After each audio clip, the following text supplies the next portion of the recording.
ఏమేం ప్రాబ్లమ్స్తో వచ్చావు నాన్న నువ్వు చెప్పు. ట్యూబ్ బ్లాక్ అయింది, పీసీఓడి ఉందని చెప్పారు, దానికి స్పామ్ కౌంట్ తక్కువ ఉందని చెప్పారు. పీసీఓడి ఉంది నీకు. ఎన్ని రోజులకు ఒకసారి పీరియడ్స్ వచ్చేవి? నాకు 45 days. 45 days ఒకసారి వచ్చేవి. ఓకే. ఇప్పుడు మనం ప్రెగ్నెన్సీ రావడానికి నేను ఏమైనా మెడికేషన్స్ పెట్టానా? ఫోలిక్ యాసిడ్ పెట్టారు. పీసీఓడి తగ్గడానికి కొంచెం మెడిసిన్స్ పెట్టాను. హస్బెండ్కి కౌంట్ ఇంప్రూవ్ అవడానికి పెట్టాను, అంతే కదా. యాక్చువల్లీ ప్రెగ్నెన్సీకి ఓవలేషన్ ఇండక్షన్ మెడికేషన్స్ కూడా నేను స్టార్ట్ చేయలేదు, just supplements, life style changes చెప్పాను. అండ్ ఇప్పుడు ఈ అమ్మాయి ఆనందం పట్టలేకపోతుంది అనమాట. ఎందుకు అంటే చక్కగా కన్సీవ్ అయిపోయింది, బేబీ హార్ట్ బీట్ అంతా వచ్చేసింది మంచిగా.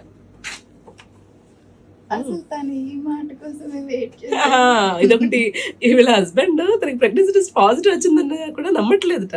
నేను చెప్తేనే నమ్ముతానని తీసుకొచ్చాడు, అంతేనా? ఒక్కరోజు 2 times టెస్ట్ చేసుకో మరీ వచ్చాను, అయినా నమ్మలేదు అబ్బాయి. కిట్ చూపించినా నమ్మలేదా?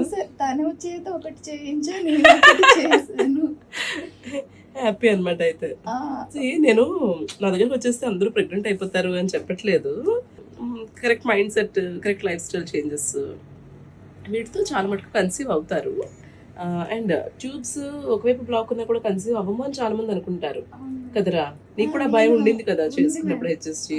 అట్లీస్ట్ ఒక ట్యూబ్ ఓపెన్ ఉన్నా కూడా కన్సీవ్ అయ్యే ఛాన్సెస్ బాగానే ఉంటాయి. టీవీ వచ్చినప్పుడు కూడా టెస్ట్ ట్యూబ్ తప్పు వచ్చిందేమో అనుకున్నా. ప్రెగ్నెన్సీ పాజిటివ్ వస్తే టెస్ట్ కిట్ తప్పు అనుకుందంట. అప్పుడు కంట్రోల్ కూడా వచ్చేసరికి నమ్మాను, కానీ ఇంకొకసారి అనేసి మళ్ళీ తెమ్మని చెప్పి ఎందుకంత నమ్మలేకుండా ఎందుకున్నావు పాజిటివ్ వస్తుంది? మ్యామ్ చూసిన ప్రతిసారి నెగిటివ్ చూసి చూసి కొంచెం ఎక్కువ బాధ వేసింది. మ్యారేజ్ ఎన్నైంది? 1.5 year. బాగానే